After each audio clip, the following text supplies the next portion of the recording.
নিজামুদ্দিন মার্কাজের মিথ্যা খবর পরিবেশন করায় মিডিয়ার উপর সুপ্রিম কোর্টে মামলা দায়ের করলেন জমিয়ত অধ্যক্ষ মৌলানা আরশাদ মাদানি। দেশের মধ্যে করোনা ভাইরাস ছড়াছড়ি নিয়ে মুসলমান এবং তাবলিগ জামাতকে দায়ী বানানোর জন্য ভীষণভাবে নারাজ হয়েছেন জমিয়তের কর্মীবৃন্দ।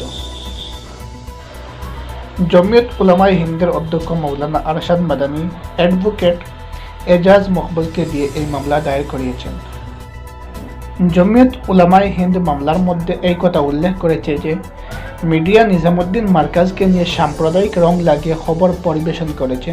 অ্যাডভোকেট এজাজ মকবুলের দেওয়া মামলায় এই কথা উল্লেখ করা হয়েছে যে প্রিন্ট মিডিয়া এবং ইলেকট্রনিক মিডিয়া তাবলিগ জামাতের কিছু অংশের খবর সমস্ত মুসলমান সম্প্রদায়কে অপমানিত করেছে। মামলার মধ্যে আরও বলা হয়েছে মিডিয়ার এই কার্যকলাপ মুসলমানের জীবন এবং স্বাধীনতার উপরে ভয়ানক বিপদ সৃষ্টি করেছে। এইভাবে মিডিয়া রাইট টু লাইফের 21 নম্বর দ্বারা উল্লঙ্ঘন করেছে। অধিকাংশ খবরে করোনা আতঙ্কবাদ, করোনা জিহাদ, ইসলামিক কট্টরপন্থী ইত্যাদি শব্দ ব্যবহার করেছে।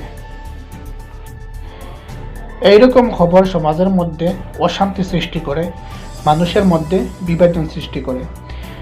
নিজামুদ্দিন মার্কাজের বিষয়ে কট্টরতা এবং সাম্প্রদায়িক নফরত সৃষ্টিকারী মিডিয়ার বিরুদ্ধে মামলার মধ্যে বিশেষভাবে তদন্ত করার জন্য অনুরোধ জানানো হয়েছে।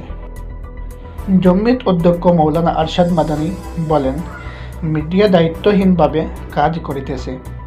মিডিয়া এই বিষয়কে এমনভাবে দেখাচ্ছে যেন মুসলমানরাই করোনা ভাইরাস ছড়াচ্ছে।